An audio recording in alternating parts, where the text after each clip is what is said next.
ஆதனையும் சோமனையும் 2 நபர்கள் வந்து தடுத்து நிறுத்தினார்கள். ஆதன் தனது மனதிற்குள் ஏதோ நினைத்துக் கொண்டே சோமனை பார்த்து தலையசைத்தான். ஆதன் அந்த 2 நபர்கள் பேசுவதை வைத்தே இவர்கள் இருவரும் யுகன் வம்சத்தை சேர்ந்த ஆட்கள் என்று கண்டறிந்து விட்டான். அப்போது ஆதனுக்கு சூரிய யுகன் தான் நினைவுக்கு வந்தான். ஏனென்றால் அவனை கொன்றுதான் இந்த பட்டாம்பூச்சி படிக்கட்டு சக்தியை ஆதன் பெற்றிருந்தான். அதை அங்கு வந்த இருவரும் அறிந்து கொள்வார்களோ என்று சிந்தித்துக் கொண்டிருந்தான். அது மட்டுமின்றி ஆதன் அன்று சூரிய யுகனை கொன்றுவிட்டு இந்த பட்டாம்பூச்சி படிக்கட்டு சக்தியை அவனிடமிருந்து எடுக்கும் போது அது அவனது ஒரு சிறப்பான சக்தி என்று நினைத்துதான் எடுத்தான். ஆனால் இப்போது இவர்கள் இருவரும் பேசுவதை பார்த்தால் இந்த சக்தி தான் யுகன் வம்சத்தின் முக்கிய சக்தியாகும்.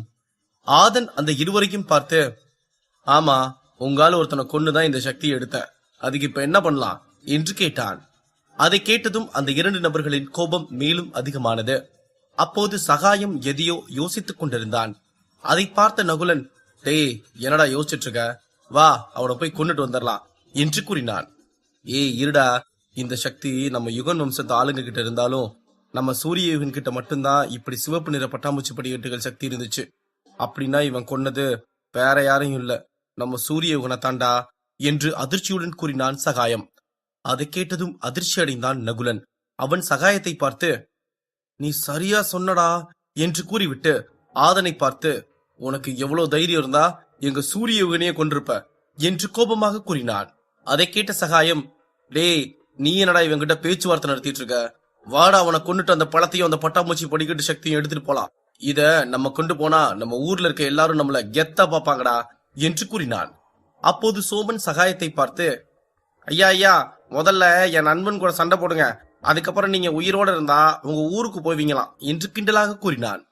சில மாதங்களுக்கு முன்பு மதுரா பள்ளியில் ஒரு திருட்டு சம்பவம் நடந்தேறியது.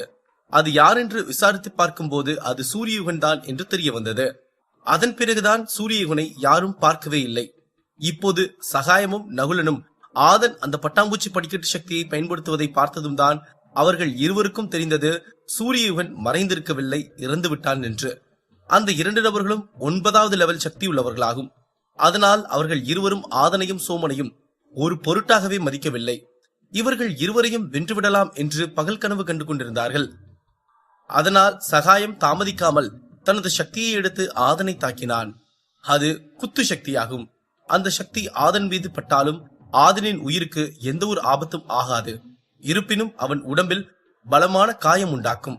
அதை பார்த்து ஆதன் தனது மலைநடுக்க முத்திரை என்று கத்தினான். அந்த சத்தம் கேட்டதும் அங்கிருந்த இடமே கதிகலங்கியது. அந்த இருவரும் சுற்றியும் பார்த்தார்கள். அங்கு நிலமெல்லாம் அதிர்ந்தது. அவர்கள் இருவரும் அந்த சக்தியை பார்த்து வெடவெடத்து போனார்கள்.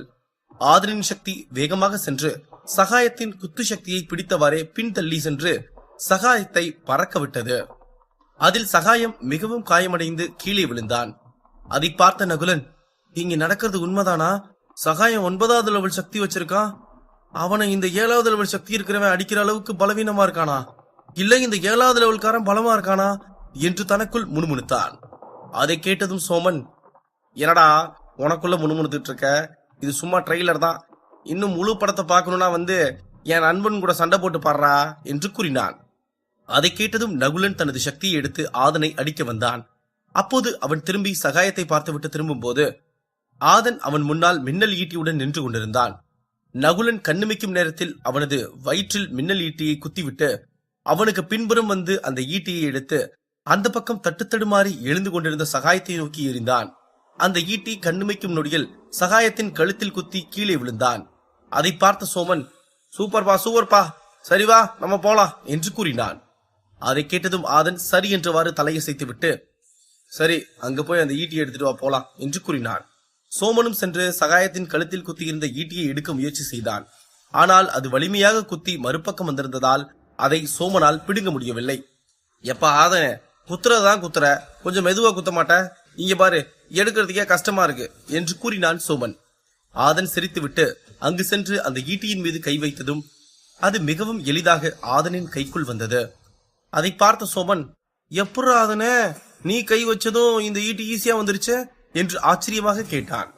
அது அப்படிதான்டா, ஏன் ஈட்டிங்கிறதுனால கை வச்சதும் வந்திருக்கும்டா, வேற யாராவது இதை எடுத்து சண்டை போடவும் முடியாது, தூக்கி வீசி யாரையும் அடிக்கவும் முடியாது என்று கூறினான் ஆதன். ஏன்பா நீ இதை தெரிஞ்சேதான் என்னை எடுக்க சொன்னியா? இருந்தாலும் உனக்கு குசும்பு அதிகம்பா என்று கூறினான் சோமன். ஆமாமா, இத பத்தி எனக்கு தெரியும். இருந்தாலும் உன்னை வச்சு ஒரு டெஸ்டிங் போட்டலாமேன்னு தான் இப்படி பண்ண என்று சிறு புன்னகையுடன் கூறினான் ஆதன். ஒரு மனுஷனை எப்படியெல்லாம் சோதிக்கிற நீயே என்று கேட்டுவிட்டு சிரித்தான் சோமன். இருவரும் பேசிக்கொண்டே அந்த இடத்தில் இருந்து மற்றொரு இடத்திற்கு சென்றார்கள். அப்போது மறுபக்கம் அட்டூரியனும் மைதிலியும் வந்து ஒரு இடத்தில் நின்றார்கள். அங்கு கார்த்திகேயன் மற்றும் அவர்கள் வம்சத்தை சேர்ந்த சில படை வீரர்களும் இருந்தார்கள். அப்போது அட்டூரியன் மைதிலியை பார்த்து, இந்த இடத்துல அந்த ஆதனை கண்டுபிடிச்சு கண்டதுண்டமா வெட்டி வீசலைனா என் ஆத்திரம் அடங்காது மைதிலி. இப்ப நம்ம என்ன பண்ணலான்னு சொல்லு என்று கேட்டான். அதை கேட்ட மைதிலி அட்டூரியனை பார்த்து, நீ இவ்ளோ கோபப்பட வேணாம் அட்டூரியன். நம்ம கிட்ட சக்தி இருக்கு, ஆட்கள் இருக்காங்க. அதை விட நம்ம வம்சத்துல வீரனான கார்த்திகேயனும் நம்ம கூட இருக்கான். அவன் நம்ம கட்டளைக்காக காத்துட்டு இருக்கான். அவன் ஒருத்தம் போதும் அந்த ஆதனை கண்டுபிடிச்சு கொள்றதுக்கு என்று கூறினார். அப்போது அட்டூரியன் வேகமாக திரும்பி கார்த்திகேயனை பார்த்து, கார்த்தி, நீயும் நம்ம படை வீரர்களும் வடக்கு திசையை நோக்கி போங்க. நானும் மைதிலியும் தெற்கு திசையை நோக்கி போறோம். உங்களுக்கு அந்த ஆதன் கிடைச்சிட்டானா எனக்கு எப்படியாவது தகவல் அனுப்பு. ஏன்னா அவனை என் கையால கொல்லணும்னு தான் துடிச்சிட்டு இருக்கேன் என்று உத்தரவிட்டான். அதை கேட்ட கார்த்திகேயனும் சரிங்க தலைவரே என்று கூறிவிட்டு அங்கிருந்த படை வீரர்களை அழைத்துக் கொண்டு வடக்கு திசை நோக்கி சென்றான். அதை பார்த்த மைதிலி அட்டூரியனை பார்த்து, அட்டூரியன், நம்ம இந்த மாதிரி நேரத்துல கோபப்பட்டா நம்மளால நிலையாவும் உறுதியாவும் எந்த ஒரு விஷயமும் செய்ய முடியாது. அதனால பொறுமையாரு. நான் முதல்ல சொன்ன மாதிரி அந்த ஆதன் நம்ம கிட்ட கண்டிப்பா மாட்டுவான். அப்ப நம்ம அவனை பாத்துக்கலாம் என்று சமாதானப்படுத்தினாள். அதை கேட்டதும் அட்டூரியனின் கோபம் சற்று தணிந்தது. இருவரும் தெற்கு திசை நோக்கி சென்றார்கள். கார்த்திகேயனும் படை வீரர்களும் வடக்கு திசை நோக்கி சென்றார்கள். அங்கு ஒரு நீர் ஓடை இருந்தது. அதில் கார்த்திகேயனும் படை வீரர்களும் நீர் அருந்திவிட்டு அங்கு ஒரு மரத்திற்கு அருகில் இளைப்பாற வந்து அமர்ந்தார்கள். அப்போது அந்த பக்கம் இருந்து ஒரு படை வீரர் கார்த்திகேயனை பார்த்து, தலைவரே, இங்க வாங்க, இங்க 2 பேர் இறந்து கிடக்குறாங்க, சீக்கிரம் வாங்க என்று கூறினார். அதை கேட்டதும் கார்த்திகேயனும் படை வீரர்களும் வேக வேகமாக ஓடி சென்று பார்த்தார்கள். அங்கு ஒருவன் கழுத்தில் ஈட்டி குத்தி இருந்திருந்தான். மற்றொரு பக்கம் மற்றொருவன் வயிற்றில் ஈட்டி குத்தி இருந்திருந்தான். அதை பார்த்த கார்த்திகேயன் சிறிது நேரத்தில் அது யுகன் வம்சத்தை சேர்ந்தவர்கள் என்று கண்டுபிடித்து விட்டான். அது மட்டுமின்றி அவர்கள் ஆதனின் ஈட்டியால் தான் கொல்லப்பட்டிருக்கிறார்கள் என்று புரிந்து கொண்டான். ஏனென்றால் அட்டூரியனும் ஆதனும் சண்டை போடும் போது ஆதன் ஈட்டியைத்தான் வைத்து அட்டூரியனை தாக்கினான். இவங்க 2 பேரும் 9வது லெவல் சக்தி உள்ளவங்க. இவங்களே ஆதன் கொண்டிருக்கான்னா அவன் அவ்வளவு சக்தி வாய்ந்தவனா என்ன? அது சரி, அவன் நம்ம தலைவர் அட்டூரியன் கிட்டயே சண்டை போடுறான்னா இவங்கிட்ட ஏதோ ஸ்பெஷல் சக்தி இருக்கு போல. அதனாலதான் இவன் இப்ப இவங்க 2 பேரையும் கொண்டிருக்கான் என்று நினைத்தான் கார்த்திகேயன். அவன் அந்த இடத்திலிருந்து வேகமாக எழுந்து அவனது படை வீரர்களை பார்த்து, எல்லாரும் நல்லா கேட்டுக்கங்க, இவங்க 2 பேரையும் கொன்னது ஆதன் தான். அப்ப அவன் இங்கதான் பக்கத்துல எங்கேயோ இருக்கான். அதுவும் இல்லாம அவன் கூட இருந்த சோமனையும் நீங்க எல்லாரும் பார்த்திருப்பீங்கன்னு நினைக்கிறேன். அவனையும் எங்க பார்த்தாலும் சிறைபிடிங்க. அவனுங்க கிட்ட இருக்க பழத்தை எல்லாம் வாங்கிட்டு நம்ம தலைவர் அட்டூரியனை கூப்பிட்டு அவர்கிட்ட இவங்க 2 பேரையும் ஒப்படைச்சிடலாம், சரியா என்று கூறினான் கார்த்திகேயன். அதை கேட்ட படை வீரன் ஒருவன், தலைவரே, ஆதன் தான் கொன்னான்னு எப்படி கண்டுபிடிச்சீங்க? அதுவும் இல்லாம அவன் இந்த வட்டாரத்துக்குள்ளதான் இருக்கான்னு எப்படி இவ்வளவு உறுதியா சொல்றீங்க என்று கேட்டான். இந்த 2 பேரையும் கொன்னது ஆதன் தான் நிச்சயமா சொல்லுவேன். அதை பத்தி விளக்குறதுக்கு இது நேரம் இல்ல. ஆனா ஆதனும் சோமனும் எப்படி இந்த வட்டாரத்துக்குள்ளதான் இருப்பாங்கன்னு சொல்றேன்னா, இவங்க 2 பேரோட ரத்தமும் இன்னும் உறையவே இல்ல. இன்னும் ரத்தத்தோட ஈரப்பதம் அப்படியே இருக்கு. அதாவது நம்மளோட தலைவர்கிட்ட பேசிட்டு இருக்கும் போதுதான் ஆதன் இங்க இவங்களை கொன்னுட்டு தப்பிச்சு போயிருக்கான். அப்ப அவனால ரொம்ப தூரம் போயிருக்க முடியாது. அதனாலதான் சொன்னேன், வாங்க போய் அவனை தேடலாம் என்று கூறினான் கார்த்திகேயன். அதை கேட்ட படை வீரர்களும் கார்த்திகேயனும் ஆதனை முன்பை விட இப்போது மிகவும் தீவிரமாக தேடிக்கொண்டு சென்றார்கள். நவயுகனும் ஒரு பக்கம் ஆதனை கொலைவெறியோடு தேடிக்கொண்டிருந்தான். அப்போது அங்கு 2 நபர்கள் அங்கு ஒரு மிருகத்துடன் சண்டை போட்டுக் கொண்டிருந்தார்கள். அதை பார்த்த நவயுகன், அங்க என்ன 2 பேரும் ஒரு பெரிய மிருகத்தோட சண்டை போட்டுட்டு இருக்காங்க, யாரா இருக்கும்? ஒருவேளை அந்த ஆதனும் சோமனுமா இருக்குமோ? ஓ, அவங்களா இருக்கும் வாய்ப்பு இருக்கு. சரி, அது யாருன்னு போய் பார்ப்போம் என்று தனது நீளமான வாளை எடுத்துக்கொண்டு வேகமாக அந்த 2 நபர்களை நோக்கி ஓடி சென்றான். அதை பார்த்த சிந்து, இவன் என்ன இவ்ளோ வேகமா ஓடுறான்? ஒருவேளை அது உண்மையாலுமே ஆதனும் சோமனுமா இருந்தா இந்த நவயுகன் கொன்றுவானே, என்ன பண்றது என்று நினைத்து பதறினாள். நவயுகன் வேகமாக சென்று அங்கு இருப்பது யார் என்று பார்த்தான். அது வேறு யாரும் இல்லை, வெண்ணிலாவும் மஞ்சுவும் தான். அவர்கள் இருவரும் தான் ஒரு 9வது லெவல் காண்டா மிருகத்துடன் சண்டையிட்டுக் கொண்டிருந்தார்கள். அதை பார்த்த நவயுகனுக்கு மீண்டும் அதிருப்தியாக இருந்தது.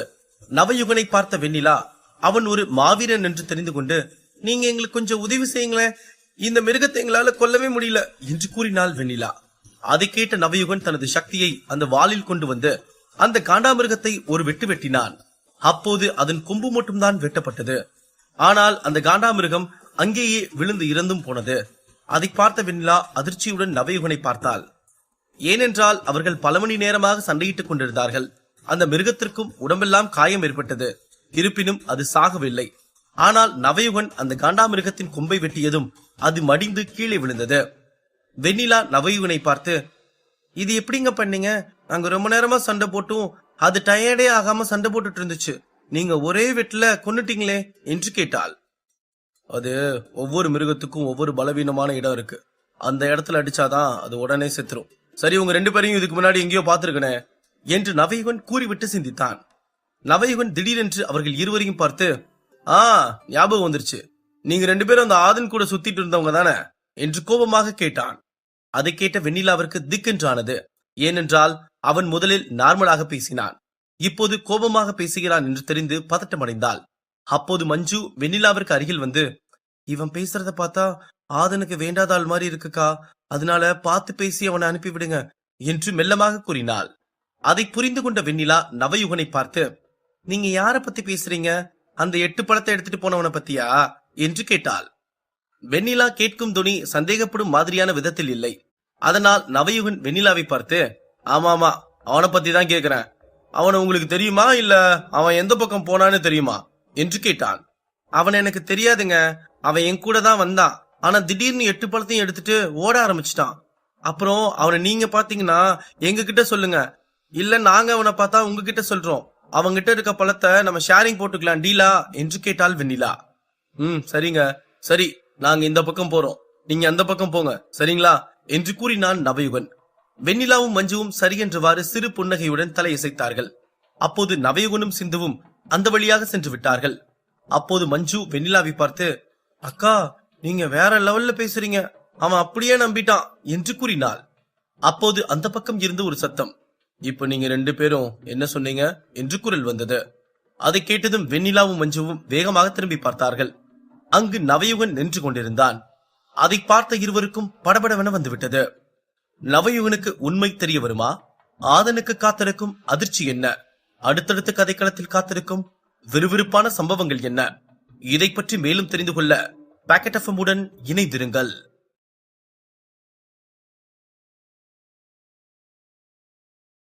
நவயுகன் வெண்ணிலாவையும் மஞ்சுவையும் பார்த்து, இப்ப நீங்க 2 பேரும் என்ன சொன்னீங்க என்று கேட்டான்.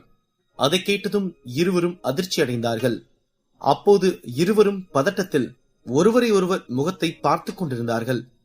அது ஒண்ணும் இல்லைங்க, அந்த ஆதன் எங்க அக்கா கூட வரட்டான்னு கேட்டான். அதுக்கு எங்க அக்கா அவன் கூட சண்டை போட்டு விரட்டி விட்டுட்டா. அதுக்கப்புறம் தான் அவன் அந்த பழத்தெல்லாம் எடுத்துட்டு வந்தான் என்று கூறினாள் மஞ்சு. அதை கேட்ட நவயுகன், ஓ, இந்த ஆதன் எல்லார்கிட்டையும் டீம் சேர பிளான் பண்ணிட்டு இருக்கானா? நல்ல வேலை, இவங்க மட்டும் அவனை இவங்க டீம்ல சேர்த்திருந்தா அவனோட சேர்ந்து இன்னைக்கும் இவங்களோட உயிரும் போயிருக்கும். பரவாயில்ல, புத்திசாலி பொண்ணுங்க தப்பிச்சிட்டாங்க என்று நினைத்தான். அப்போது வெண்ணிலா நவயுகனை பார்த்து, என்னாச்சுங்க, அவன் உங்ககிட்டயும் அந்த மாதிரி கேட்டானா என்ன என்று கேட்டாள். இல்ல, அவன் என் கண்ணுல படாம இருக்கிற வரைக்கும் அவனுக்கு நல்ல நேரம். என் கண்ணுல பட்டானா அன்னைக்குதான் அவன் இந்த உலகத்துல வாழ்ற கடைசி நாளா இருக்கும் என்று பல்லை கடித்துக் கொண்டு கூறினான் நவயுகன். சரிங்க, உங்க பேர் என்னங்க என்று கேட்டாள் வெண்ணிலா. என் பேரு நவயுகன் என்று நவயுகன் கூறிவிட்டு சிந்துவை கை காட்டி, இதுதான் நான் கல்யாணம் பண்ணிக்க போற பொண்ணு சிந்து என்று அவளையும் அறிமுகப்படுத்தினான். வெண்ணிலாவும் மஞ்சுவும் அவர்கள் இருவரையும் பார்த்து கைகூப்பி மரியாதை செய்துவிட்டு, என் பேரு வெண்ணிலா, இது என் தங்கச்சி மஞ்சு என்று கூறினாள் வெண்ணிலா. அதை கேட்டதும் நவயுகனும் சிந்துவும் கைகூப்பி மரியாதை செய்துவிட்டு, சரி வெண்ணிலா, நாங்க கிளம்புறோம். நீங்க அந்த ஆதனை பாத்தீங்கன்னா மறக்காம எனக்கு தகவல் அனுப்புங்க என்று கூறினான் நவயுகன். கண்டிப்பா நவயுகன் என்று கூறினாள் வெண்ணிலா. அதை கேட்ட நவயுகனும் சிந்துவும் அங்கிருந்து கிளம்பினார்கள். அவர்கள் செல்லும் வரை அவர்கள் வழியை பார்த்து கொண்டே இருந்தாள் வெண்ணிலா. அதன் பிறகு திரும்பி மஞ்சுவை பார்த்து, ஒரு விஷயம் பேசுறேன்னா சுத்தி யாராவது இருக்காங்களான்னு பார்த்துட்டு அதுக்கப்புறம் பேச, சரியா என்று கூறினாள் வெண்ணிலா. சாரிக்கா, நீ சாமர்த்தியமா பேசி அவங்கள நம்ப வச்சதை பார்த்ததும் எனக்கு ரொம்ப சந்தோஷமா இருந்துச்சு. அதனாலதான் டக்குன்னு பேசிட்டேன் என்று கூறினாள் மஞ்சு. சரி சரி பரவாயில்ல, இனிமேலாவது பார்த்து பேசு. அப்புறம் நீ ரொம்ப சாமர்த்தியமா பேசி சமாளிச்ச மஞ்சு. அவன் டக்குன்னு கேட்கவும் எனக்கே என்ன சொல்றதுன்னு தெரியல. ஆனா நீ டக்குன்னு பேசி அத பண்ணதை பார்க்க ரொம்ப சந்தோஷமா இருந்துச்சு மஞ்சு என்று கூறினாள் வெண்ணிலா. அதை கேட்டு மஞ்சு மிகவும் பெருமிதமாக உணர்ந்தாள். அதன் பிறகு இருவரும் பேசிக்கொண்டே அந்த காட்டிற்குள் சென்றார்கள். மறுபக்கம் கார்த்திகேயன் படை வீரர்களோடு ஆதனை தேடிக்கொண்டு சென்றான். அங்கு ஒரு இடத்தில் ஆதனும் சோமனும் அமர்ந்து இருவரும் ஆப்பிள் பழத்தை சாப்பிட்டுக் கொண்டிருந்தார்கள். அவர்கள் பேசி சிரித்துக் கொண்டிருந்த சத்தம் கேட்ட கார்த்திகேயன் தனது படை வீரர்களை பார்த்து சைகை மூலமாக அவர்களை சுற்றி வளைக்க உத்தரவிட்டான். அந்த படை வீரர்களும் ஆதனையும் சோமனையும் மெதுவாக சுற்றி வளைத்தார்கள். அப்போது திடீரென்று கார்த்திகேயன் ஆதனுக்கும் சோமனுக்கும் முன்னால் வந்து நின்றார். அதை பார்த்த சோமன் அதிர்ச்சி அடைந்தான். ஆனால் ஆதன் அந்த பழத்தை ருசித்து ரசித்து சாப்பிட்டுக் கொண்டிருந்தான். எப்ப ஆதனே, அடுத்த ஃபைட் சீன் வந்துருச்சுப்பா. ஆனா இந்த வாட்டி யுவன் வம்ச ஆளுங்கள் இல்ல, சயகன் வம்சத்தை சேர்ந்த ஆளுங்க என்று கூறினான் சோமன்.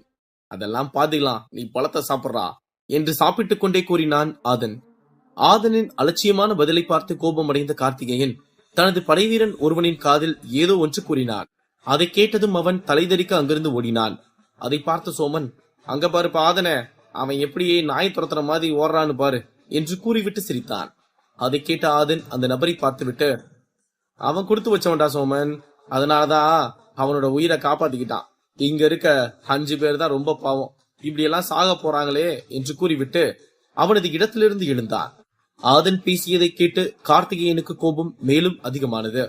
அவன் வரட்டு சிரிப்பு சிரித்துவிட்டு ஆதனை பார்த்து, நீ எங்களை பாவம் பாக்குறியா? இது ரொம்ப சிரிப்பா இருக்குடா. அப்புறம் அந்த யுகன் வம்சத்து ஆளுங்க 2 பேர் செத்து கிடந்ததை பார்த்து அப்பவே நினைச்சேன்டா நீதான் அவங்க 2 பேரையும் கொண்டிருப்பேன்னு. இப்போ உன் நண்பன் சோமன் அதை அவன் வாயால சொல்லவும் கன்ஃபார்மே ஆயிருச்சு என்று கூறினான். அடே, இதை கேட்டிருந்தா நானே சொல்லிருப்பனே, இதுக்கு எதுக்குடா யாருன்னு யோசிச்சுட்டு இருந்த? அப்புறம் என் நண்பன் சொன்னதும் கன்ஃபார்ம்லாம் பண்ற என்று கிண்டலாக கூறினான் ஆதன். அப்போது சோமன் ஆதனை பார்த்து, மச்சான் அதை விடுறா, என் பேரு சைகன் வம்சத்து ஆள் வரைக்கும் தெரிஞ்சிருக்க பாடுறா, இது எவ்வளவு பெரிய விஷயம் என்று சந்தோஷமாக கூறினான். ஒரு வெங்காயமும் இல்ல, இவன் அந்த நாட்டுல ஒரு சின்ன பதவியில இருக்க ஆளு, மத்தபடி இவன் அரசனும் இல்ல, படை தளபதியும் இல்ல, சரியா என்று கூறினான் ஆதன். அப்படியா, சரி சரி, சட்டு புட்டுன்னு என்னன்னு கேட்டு கொடுத்து அனுப்புப்பா, நமக்கு நிறைய வேலை இருக்கு என்று கூறினான் சோமன். அப்போது கார்த்திகேயன் ஆதனை பார்த்து, நீ உன்கிட்ட இருக்க அந்த 8 பழத்தையும் என்கிட்ட கொடுத்துட்டு ஓடி போயிரு, உன்னை எதுவும் பண்ணாம சும்மா விட்டுறேன், இல்லனா இங்க நடக்க போறதே வேற என்று கூறினான். அதை கேட்டதும் ஆதன் சிரித்து விட்டு, ஏண்டா இப்பதானே இவங்கிட்ட சொன்னேன் நீ அரசனும் இல்ல படை தளபதியும் இல்லன்னு, அவங்க சொன்னாலே இதை கொடுக்க மாட்டேன், இதுல ஐயா வந்து அதிகாரம் பண்ணா கொடுத்துருவனா என்ன? என்னடா முட்டாள்தனமா பேசிட்டு இருக்க என்று கூறினான். அதை கேட்டதும் கார்த்திகேயனுக்கு கோபம் எல்லை மீறியது. அவன் படைத்தளபதியாக இல்லாமல் இருந்திருந்தாலும் அவன் சயகன் வம்சத்தின் நம்பிக்கை நாயகனாகும். இவன் சென்ற போர்க்களத்தில் பல உயிர்களை இவன் வாழ்தான் காவு வாங்கியிருக்கிறது என்பது குறிப்பிடத்தக்கது. அது மட்டுமின்றி இவன் 9வது லெவல் சக்தியின் மேக்சிமம் லெவலில் இருப்பவனாகும். கார்த்திகேயன் ஆதனை பார்த்து, நீ ஆள் மஞ்சு கூட சுத்திக்கிட்டு இருந்ததை பார்த்தப்பவே உன்னை கொல்லணும்னு முடிவு பண்ணிட்டேன்டா. ஆனா என் தலைவன் அட்டூரியன் வார்த்தைக்காக தான் காத்துட்டு இருந்தேன், அவரும் எனக்கு உத்தரவு கொடுத்துட்டாரு, அதோட நீயும் என்கிட்ட மாட்டிக்கிட்டேங்கிறது தான் இதுல சிறப்பான விஷயமே என்று கூறிவிட்டு வரட்டு சிரிப்பு சிரித்தான். ஏய் என்னப்பா, அந்த மஞ்சு புள்ளைய நீ தங்கச்சியா நினைச்சு தானப்பா உதவியெல்லாம் செஞ்ச, இவன் என்னப்பா உன்னை அந்த புள்ள கூட சேர்ந்து தப்பா பேசுறான் என்று கோபமாக கூறினான் சோமன். அதை கேட்ட அதன், இப்ப கூட நான் தங்கச்சியா நினைச்சேன் தான் சொல்றையே தவிர நாம நினைச்சோன்னு வாயில வரமாட்டேங்குது என்று சிரித்துக் கொண்டே கூறினான். ஏன்பா இந்த நேரத்துல நகைச்சுவை தேவைதானாப்பா, போப்பா அவனுங்களை முடிச்சு கட்டிட்டு வா, நம்ம அப்புறம் பேசிக்கலாம் என்று கூறினான் சோமன். அதுவும் சரிதான், இரு வரேன் என்று ஆதன் சோமனை பார்த்து கூறிவிட்டு கார்த்திகேயனை பார்த்து, டேய் அவன் என் தங்கச்சி மாதிரிடா, என்ன தப்பா பேசுறேன்னு நினைச்சிட்டு நீ நேசிக்கிற பொண்ணையும் தப்பா பேசுறியாட நீ என்று கூறினான். கார்த்திகேயன் மீண்டும் ஒரு வரட்டு சிரிப்பு சிரித்துவிட்டு, அவ எப்போ உன் கூட சுத்தினாலோ அப்பவே அவ வேண்டான்னு முடிவு பண்ணிட்டா, இப்போ உன்னையும் கொன்னுட்டு அந்த பழத்தெல்லாம் எடுத்துட்டு போறதுதான் என்னோட ஒரே வேலை, அப்படி பண்ணிட்டா இன்னையில இருந்து எங்க சயகன் வம்சத்துக்கு எதிரியே இல்லாம போயிருண்டா என்று கூறினான். சரி ஓகேடா, வா சண்டை செஞ்சு பாத்துக்கலாம், நீ எப்படியும் ஒரு முடிவுல வந்திருப்பான்னு நினைக்கிறேன்.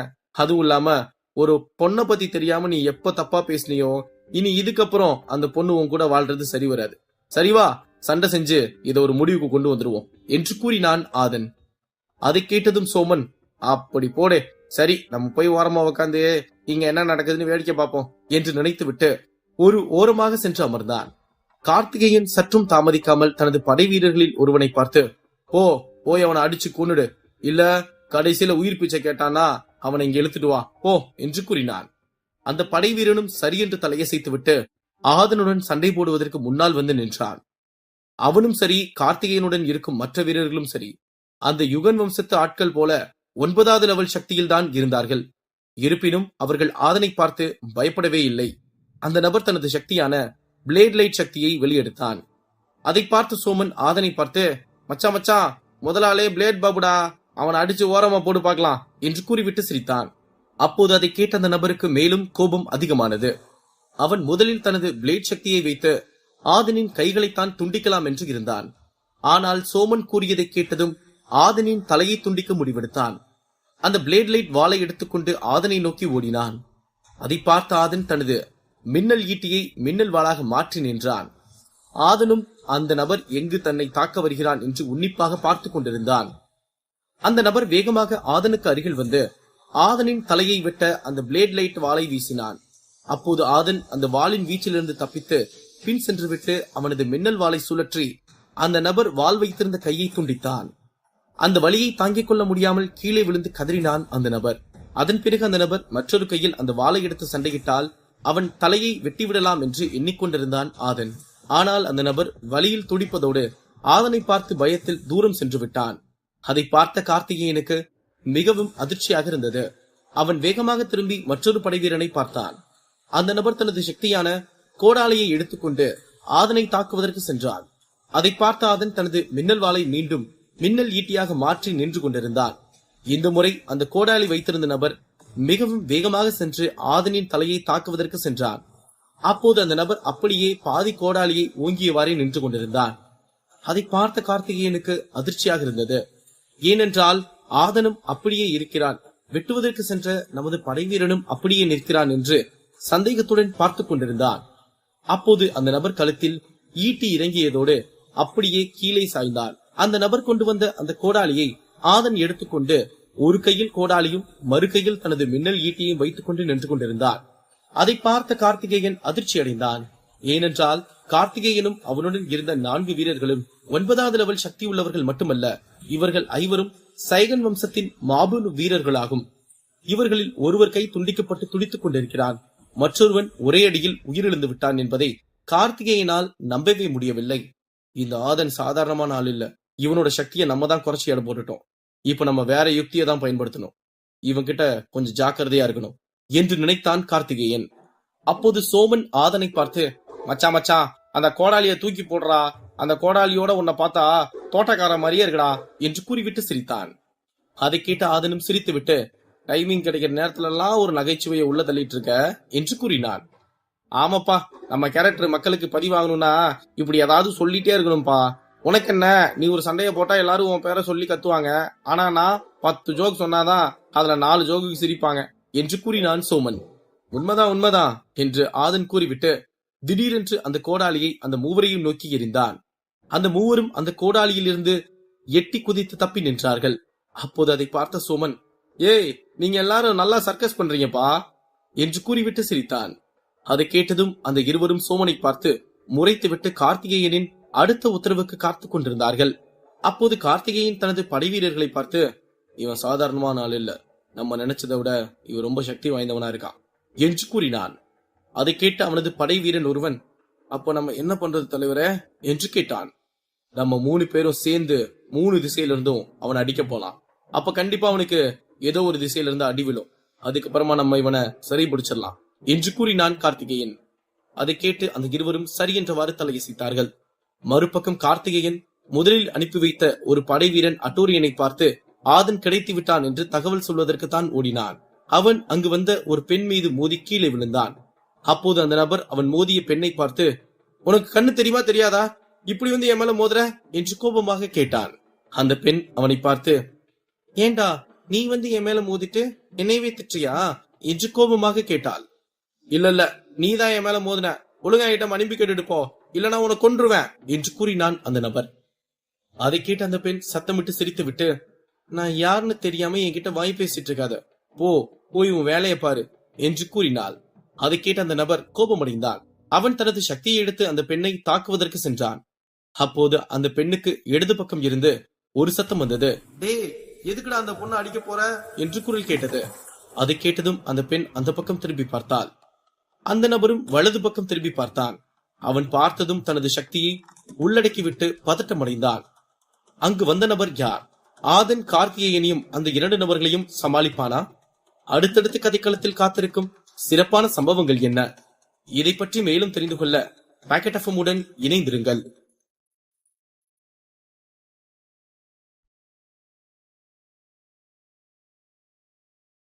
டேய், எதுக்குடா அந்த பொண்ணை அடிக்க போற என்று குரல் கேட்டது. அதை கேட்டதும் அந்த பெண் அந்த பக்கம் திரும்பி பார்த்தாள். அந்த நபரும் வலது பக்கம் திரும்பி பார்த்தான். அவன் பார்த்ததும் தனது சக்தியை உள்ளடக்கிவிட்டு பதட்டமடைந்தான். அந்த நபர் வேறு யாரும் இல்லை, அட்டூரியன் தான். அதனால்தான் அந்த நபர் மிகவும் பதட்டமடைந்தான். மன்னிச்சிருங்க தலைவரே, உங்களை பார்க்க தான் தலைதெறிக்க ஓடி வந்தேன். அப்ப நடுவுல இந்த பொண்ணை நான் தெரியாம இடிச்சிட்டேன். ஏதோ ஒரு கோபத்துல சக்தி எடுத்து அடிக்க போயிட்டேன் என்று கூறினார் அந்த நபர். அந்த நபர் உண்மையை அட்டூரியனிடம் சொல்லிவிட்டான். ஏனென்றால் அட்டூரியனுக்கு பொய் சொல்லும் நபர்களை பிடிக்காது. அப்படி அந்த நபர் பொய் சொல்லிவிட்டான் என்று தெரிந்தால் அந்த நபரின் தலையை துண்டிப்பதற்கு கூட தயங்க மாட்டான். அப்போது அந்த நபர் அந்த பெண்ணை பார்த்து, என்ன மன்னிச்சிருங்க, நான் தான் தெரியாம தப்பு பண்ணிட்டேன் என்று கூறினான். அதை கேட்டதும் அந்த பெண் சரி என்றவாறு தலையசைத்துவிட்டு அட்டூரியனை பார்த்துவிட்டு அங்கிருந்து சென்று விட்டாள். அந்த நபர் அட்டூரியனையும் பார்த்து, என்ன மன்னிச்சிருங்க தலைவரே, இனி இப்படி தப்பு பண்ண மாட்டேன் என்று கூறினான். இனிமே பண்ணாம இருக்கிறதா உன் உயிருக்கு ரொம்ப நல்லது. சரி, நீ வந்த விஷயம் என்னன்னு சொல்லு என்று நேரடியாக கேட்டான் அட்டூரியன். அது ஒண்ணும் இல்ல தலைவரே, நம்ம கார்த்திகேயன் தலைவரு அந்த ஆதனை கண்டுபிடிச்சிட்டாரு. இந்நேரம் நம்ம ஆளுங்களும் அவரும் அவனை சுத்தி வளைச்சு சிறை பிடிச்சிருப்பாங்க. இந்த விஷயத்த உங்ககிட்ட சொல்லதான் இவ்வளவு வேகமா ஓடி வந்தேன் என்று கூறினான் அந்த நபர். அதை கேட்டதும் அட்டூரியன் பெரும் மகிழ்ச்சி அடைந்தான். அந்த ஆதன் கிடைச்சிட்டானா? அப்ப இன்னைக்கு அவனை கொன்னு என் பழிய தீர்த்துக்கிறேன் என்று கூறிவிட்டு மைதிலியை பார்த்து, இதுக்கு மேல நீ அந்த பள்ளத்தாக்கு முடிவுல இருக்க மலையை நோக்கி போ. நான் இந்த ஆதனை கொன்னுட்டு பாதி வழியில உன்னோட சேர்ந்துக்கிறேன் என்று கூறினான். சரி அட்டூரியன், ஆனா என்னால முடியலன்னா நான் இந்த சிவப்பு பட்டனை அழுத்தி வெளியே போயிடுவேன், சரியா என்று மைதிலி சொல்ல, சரி மைதிலி, அததான் நானும் சொல்ல வந்தேன். சரி சரி, நான் போய் அந்த ஆதனை பாத்துக்கிறேன், நீ கிளம்பு என்று அட்டூரியன் கூறிவிட்டு அந்த நபருடன் ஆதன் இருக்கும் இடத்திற்கு கிளம்பினார். மைதிலியும் அந்த பள்ளத்தாக்கின் முடிவை நோக்கி செல்ல ஆரம்பித்தாள். இதையெல்லாம் ஒரு மரத்திற்கு பின்னால் இருந்து ஒரு பெண் பார்த்து கொண்டே இருந்தாள். அது வேறு யாரும் இல்லை, அந்த படை வீரன் மோதிய பெண்தான். மறுபக்கம் கார்த்திகேயன் மற்றும் அவனுடன் வந்த 2 படை வீரர்களும் ஆதனை சுற்றி வளைத்தார்கள். ஆதன் 3 பக்கமும் சுற்றி சுற்றி பார்த்து கொண்டிருந்தான். அப்போது அந்த 2 படை வீரர்களில் ஒருவன் தனது ஸ்பிரிட் சக்தியை வெளிப்படுத்தினான். அவனது ஸ்பிரிட்டான சிறுத்தை மிருகத்தை வெளியெடுத்த அடுத்த நொடி ஆதன் மலை நடுக்க முத்திரையே என்று கத்தினான். அந்த நடுக்கம் வந்ததும் அனைவரும் அந்த நடுக்கத்தை சுற்றி சுற்றி பார்த்து கொண்டிருந்தார்கள். அப்போது ஆதன் தனது 1000 ஈட்டி சக்தியையும் எடுத்து அந்த சிறுத்தையை தாக்கினான். அந்த 1000 ஈட்டிகள் அந்த சிறுத்தையின் மீது பாய்ந்து அதன் உடம்பில் எல்லா இடங்களிலும் குத்தியது. அந்த சிறுத்தை அங்கேயே விழுந்து இறந்து போனது. அதை பார்த்ததும் அந்த நபர் கோபத்தில் கார்த்திகேயன் பேச்சை மீறி ஆதனை தனித்து அடிப்பதற்கு சென்று விட்டான். ஆதன் அதை பயன்படுத்திக் கொண்டு அவன் தனது ஈட்டியை எடுத்து சரமாரியாக அந்த நபரின் உடம்பில் குத்தி குத்தி எடுத்தான். அதை பார்த்த மற்றொரு படை வீரனும் கார்த்திகேயனும் அதிர்ந்து போனார்கள். இப்போது கார்த்திகேயனோடு வந்த படை வீரர்கள் 2 படை வீரர்கள் இறந்தும் ஒருவன் ஒரு கை இழந்தும் துடித்துக் கொண்டிருந்தான். கார்த்திகேயனுடன் இருந்த மற்றொரு படை வீரன் தனது சக்தி வாய்ந்த சுத்தியலை எடுத்து ஆதனின் நடுத்தலையில் அடிப்பதற்கு ஓங்கினான். அந்த சுத்தியல் வலிமை மிகுந்ததாக இருந்ததாலும் அதன் வேகம் மெதுவாக இல்லை, அது வேகமாக வந்து ஆதனை தாக்க வந்தது. அதை பார்த்த ஆதன், பட்டாம்பூச்சி படிக்கட்டுகளே என்று கத்தினார். அப்போது அந்த நபர் அந்த சுத்தியலை ஓங்கி ஆதனை அடிக்க சென்றான். ஆனால் ஆதன் அதிலிருந்து தப்பித்ததால் அந்த நபர் அந்த சுத்தியலை தரையில் அடித்தான். ஆதன் அதிலிருந்து தப்பித்து விட்டு அந்த நபருக்கு பின்னால் வந்து அந்த பட்டாம்பூச்சி படிக்கட்டுகளில் ஏறி சென்று விட்டான். அதை பார்த்த அந்த நபர் வேகமாக பின்னால் திரும்பி பார்க்கும்போது ஆதன் தனது ஈட்டியை அந்த நபரின் நெற்றியில் குத்தினான். அப்போது அந்த ஈட்டி மறுபக்கம் வந்தது. அதை பார்த்த கார்த்திகேயன் அதிர்ச்சி அடைந்தான். இவன் என்ன இவ்வளவு கொடூரமா கொள்றான்? இதுக்கு மேல நம்ம இங்க இருந்தோம்னா நம்ம உயிருக்கும் ஆபத்து வந்துடும் போல இருக்கே. இப்ப நம்ம என்ன பண்ணலாம் என்று பதட்டத்துடன் நினைத்தான் கார்த்திகேயன். ஆதன் திரும்பி கார்த்திகேயனை பார்த்து, என்னப்பா வா சண்டை போட்டுக்கலாம், நீதான் சண்டை செஞ்சு பாத்துடலான்னு சொன்ன, இப்ப என்ன இப்படி உடம்பெல்லாம் வேர்த்து கொட்டுது போல என்று கிண்டலாக கேட்டான். ஏன்பா அவனு என்னதான் வீரனா இருந்தாலும் இங்க அவனோட வந்த ஆளுங்க 3 பேர் செத்து ஒருத்தன் புழு மாதிரி துடிச்சிட்டு இருக்கதையும் பார்த்தா பாவமா இருக்குமா இருக்காதா? அதனால நீ உயிர் பிச்சை போட்டு அவனை அனுப்பிடுப்பா, நமக்கு நிறைய வேலை இருக்கு, நம்ம கிளம்பலாம் என்று கூறினான் சோமன். எனது உயிர் பிச்சையா? அதுக்கெல்லாம் வாய்ப்பே இல்ல சோமனே. இவன் பேசின பேச்சுக்கும் இவன் நம்ம கிட்ட விட்ட வாய்க்கும் இவன் இங்கேயே என் கையால கொன்னாதான் என் ஆத்திரம் அடங்குண்டா என்று கூறினான் ஆதன். என்னப்பா நீ சின்ன பிள்ளை மாதிரி அடம் பிடிச்சுக்கிட்டு இருக்க, சரி சட்டு புட்டுனா அவனை கைலாசம் அனுப்பு, நம்ம இங்கிருந்து கிளம்பலாம் என்று கூறினான் சோமன்.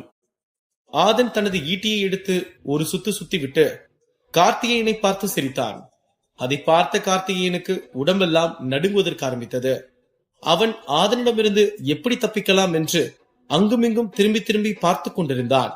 ஆதன் சோமனை பார்த்து, இங்க பாத்தியா மச்சான், இவன் என்கிட்ட இருந்து எப்படி தப்பிக்கலான்னு பார்த்துட்டு இருக்கான் என்று சிரித்துக் கொண்டே கூறிவிட்டு கார்த்திகேயனை பார்த்து, டேய் நீ என்கிட்ட இருந்து தப்பிக்கிற கட்டத்தை எல்லாம் தாண்டிட்டடா, இனி உன்னால இங்க இருந்து தப்பிக்கலாம் முடியாது.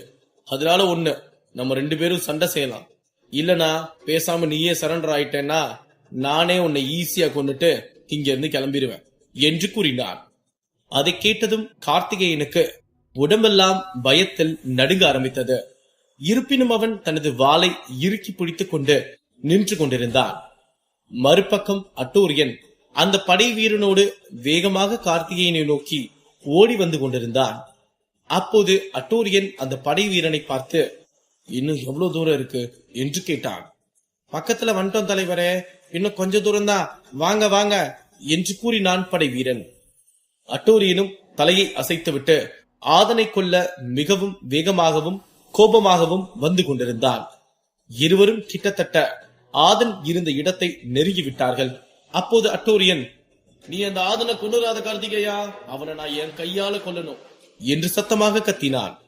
அவன் கத்தியது ஆதன், சோமன் மற்றும் கார்த்திகேயனுக்கு கேட்டது.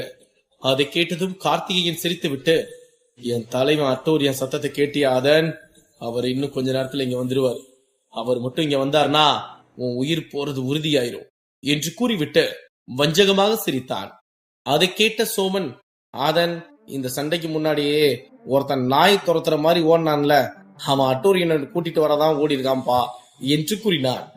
அது எனக்கு முதலே தெரியும் சோமன், ஏன்னா இவன் வந்ததும் என்ன கொல்லுவேன்னு சொல்லல, அதுக்கு பதிலா இவன் என்கிட்ட அந்த 8 பழத்தையும் கொடுத்துட்டு ஓடி போயிருன்னு தான் சொன்னான். அப்புறம் என்கிட்ட சரண்டர் ஆயிருன்னு தான் சொன்னான். அப்புறம் நம்ம இவனை டென்ஷன் பண்ணவும் தான் நம்மளை கொல்லணும்னே முடிவு பண்ணிட்டான்டா என்று கூறினான் ஆதன். அடப்பாவி, அப்ப நான் தான் லேட்டா புரிஞ்சுக்கிட்டனா என்று கேட்டான் சோமன். ஆதன் ஆமென்றவாறு தலையசைத்து விட்டு கார்த்திகேயனை பார்த்து, நான் கொஞ்ச நேரத்துக்கு முன்னாடி சொன்னதுதான் இப்பவும் சொல்றேன், இங்க எவன் வந்தாலும் சரி உன்னை கொல்லாம விட போறதில்ல. அப்புறம் அட்டூரியன் தான் வர்றான், நல்லா கேட்டுக்கோ, அவன் வந்து என் கூட சண்டை செய்யும் போது இல்ல அவன் வந்து இங்க நிக்கும் போது உன் உயிர் உன் உடம்புல இருக்காதுடா என்று கூறிவிட்டு தனது ஈட்டியை கார்த்திகேயனை நோக்கி வேகமாக எறிந்தான். கார்த்திகேயனுக்கு நன்றாக தெரியும் ஆதனின் தாக்குதலில் இருந்து தப்பிக்க முடியாது என்று. அவன் அந்த ஈட்டி தன்னை எங்கு குத்தப் போகிறது என்று தெரியாமல் பதட்டத்தில் நின்று கொண்டிருந்தான். அப்போது சரியாக அட்டூரியனும் அந்த படை வீரனும் அங்கு வந்து நின்றார்கள். அப்போது ஆதனின் ஈட்டி கார்த்திகேயனை கொல்ல வேகமாக சென்றது. அதை பார்த்த கார்த்திகேயன் தனது வாளை வைத்து அந்த ஈட்டியை தடுத்தான். ஆனால் அந்த வாளை ஈட்டி உடைத்து 2 துண்டாக்கிவிட்டு ஆதனின் ஈட்டியை கார்த்திகேயனின் தொண்டையில் குத்தி மறுபக்கம் வந்தது. அதை கண்முன் பார்த்த அட்டூரியனுக்கு நம்பவே முடியவில்லை. கார்த்திகேயன் தனது தொண்டையில் ஈட்டி குத்தியவாறே திரும்பி அட்டூரியனை பார்த்து கீழே விழுந்தான். அதை பார்த்த அட்டூரியனுக்கு ஆதன் மீது மேலும் கோபம் அதிகமானது. அவன் ஆதனை கோபத்துடன் பார்த்து கொண்டிருந்தான். ஒரு நாள் மஞ்சு ஆணவத்தில் பேசிக் கொண்டிருந்த போது அவள் வெண்ணிலாவை பார்த்து, தனது காதலன் கார்த்திகேயன் போல் இந்த உலகத்தில் மிக சிறந்த மாவீரன் யாருமில்லை என்று கூறிக்கொண்டிருந்தாள். ஆனால் இன்று கார்த்திகேயன் சைகன் வம்சத்தின் சிறந்த 4 வீரர்களை அழைத்து வந்தும் இன்று இறந்து விட்டான் என்பதிலேயே தெரிகிறது வீரன்களுக்கு வீரன் இந்த உலகத்தில் இருந்து கொண்டேதான் இருக்கிறான் என்று. அது மட்டுமின்றி ஆதனை கொல்வதற்குத்தான் அட்டூரியன் தன்னுடன் கார்த்திகேயன் மற்றும் படை வீரர்களையும் அழைத்து வந்திருந்தான். ஆனால் இன்று அப்படியே அதற்கு மாறாக ஆதன் கார்த்திகேயன் மற்றும் அவனது படை வீரர்களை கொன்றிருப்பதை பார்த்ததும் ஆதன் மீது மேலும் கோபம் அதிகமானது. அட்டூரியன் ஆதனை பார்த்து, டேய், உனக்கு எவ்வளவு தைரியம் இருந்தா என் ஆளுங்க 5 பேரையும் நீ கொன்றிருப்ப என்று கேட்டார். அப்போது ஆதன் அட்டூரியனை பார்த்து, சாரிப்பா, உன் தப்ப இப்ப சரி பண்றேன் பாரு என்று கூறிவிட்டு கார்த்திகேயனுக்கு அருகில் சென்று அந்த ஈட்டியை எடுத்து முதலில் ஒரு படை வீரனை கையை மட்டும் வெட்டியிருந்தவனை நோக்கி எறிந்தான். அப்போது அந்த ஈட்டி வேகமாக சென்று அவனது தொண்டையில் சுருகியது.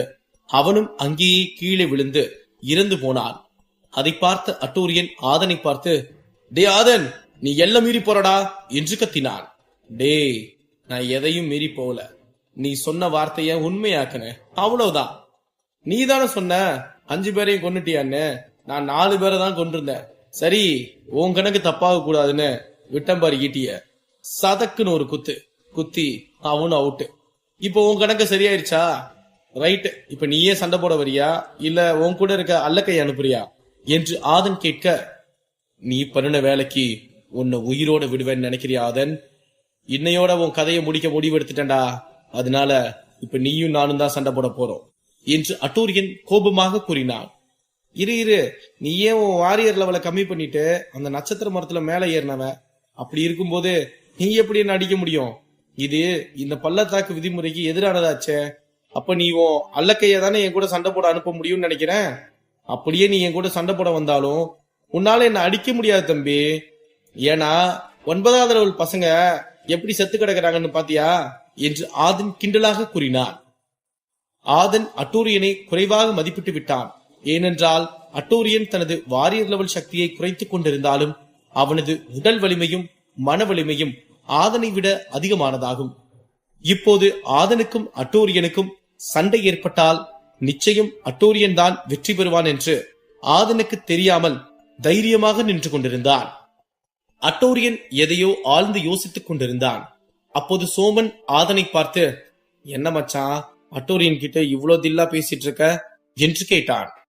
ஏண்டா, அவன் அப்படி நம்மள என்ன பண்ணிடுவான்னு பயப்பட சொல்ற என்று கேட்டான் ஆதன். இல்லடா, நீ அந்த நட்சத்திர மரத்துல ஏறும்போது அட்டூரியனை தவிர எல்லாரோட சக்தியில இருந்தும் நீ தப்பிச்சிட்டடா. அவன் சக்தியில மட்டும் மாட்டிட்டு வாயிலிருந்து ரத்தமே வந்துச்சு. அதுதான் நீ கொஞ்சம் பார்த்து பேசலாமேன்னு பாக்குறேன். ஏன்னா அவன் திடீர்னு ரொம்ப கோபமாகி உன்னை அடிச்சிட்டான்னா உன்னால எந்திரிக்கவே முடியாதுடா. ஆதனு, பார்த்து பேசுடா. நீ மத்தவங்க கிட்ட பேசுறது தப்பு இல்ல, ஆனா இவன் ரொம்ப ஆபத்தானவன்டா என்று கூறினான் சோமன். டேய், நீ இவ்வளவு சீரியஸாலாம் பேசுவியாடா சோமனு? பரவாயில்லடா, பார்க்கவே நல்லாதான் இருக்கு. சரி, விஷயத்துக்கு வருவோம். நீ நினைக்கிற மாதிரி எல்லாம் அவன் பெரிய ஆளும் இல்ல, நம்ம சின்ன ஆளும் இல்ல மச்சான். இருந்தாலும் நீ சொன்ன விஷயம் கொஞ்சம் யோசிக்கிற மாதிரி இருக்கு. ஆனா நம்ம வாய் பேசிட்டோம், இனி சண்டை செஞ்சு பாத்துடலாம்டா. இனி பேக் அடிச்சோம்னா ஹீரோவுக்கு அழகு இல்ல பாரு என்று கூறினான் ஆதன். சரிதான்டா, ஆனா அங்க பாரு, அவன் எதையோ ரொம்ப யோசிச்சுட்டு இருக்கான். அப்படி அவன் ஏதோ ஒரு முடிவெடுத்து சண்டைக்கு வந்தான்னா நீ உன்னை பாதுகாத்துக்கோடா. என்னை பத்தி உனக்கே தெரியும், நான் ஒரு புள்ள பூச்சின்னு. ஏன்னா நீ திருப்பி அடிக்கிறத விட உன்னை தற்காத்துக்கிட்டேன்னா உன் சக்தி ரொம்பவே பவர்ஃபுல்லா இருக்கும். அது நான் சொல்லி உனக்கு தெரிய வேண்டாம் என்று வருத்தத்துடன் கூறினான் சோமன். சரி, வருத்தப்படாத, எனக்கு எதுவும் ஆகாதுடா கிறுக்கா. எது வந்தாலும் பாத்துக்கலாம். உன்னை பத்தி எனக்கு தெரியாதாடா சோமனே. உன்னால முடிஞ்சா நீ உன் உயிரை பணையம் வச்சு என்னை காப்பாத்துவேன்னு எனக்கு தெரியும் என்று கூறிவிட்டு கண் கலங்கினான் ஆதன். அதை பார்த்த சோமனும் கண் கலங்கி விட்டு, ஏன்டா டேய், நீ அழுதா உன்னை பாக்குற மக்கள் உனக்காக வருத்தப்படுவாங்க. ஆனா நான் காமெடியன்டா, நான் அழுதா எப்படி அழுகிறேன்னு பார்த்து சிரிப்பாங்கடா. போடா முதல்ல இங்கிருந்து என்று சிரித்துக் கொண்டே கூறினான். அதை கேட்டதும் ஆதன் சிரித்து விட்டு, அதான்டா ஹீரோவோட பவரு என்று கூறினான். ஏதோ ஒண்ணு, சரி போய் அவனை ஜெயிச்சுட்டு வாப்போ என்று கூறினான் சோமன். ஆதனும் சிறு புன்னகை செய்துவிட்டு அட்டூரியன் பக்கம் திரும்பி பார்த்தான். அட்டூரியன் ஆதனை பார்த்து, என்னடா உங்க சென்டிமெண்ட் சீன்லாம் முடிஞ்சதா, இப்போ ஃபைட் சீன் ஆரம்பிக்கலாமா என்று கேட்டான். ஆதன் அட்டூரியனை வெல்வானா? சோமனுக்கு காத்திருக்கும் அதிர்ச்சி என்ன? அடுத்தடுத்து கதைக்களத்தில் காத்திருக்கும் விறுவிறுப்பான சம்பவங்கள் என்ன? இதை பற்றி மேலும் தெரிந்து கொள்ள பாக்கெட் FM உடன் இணைந்திருங்கள்.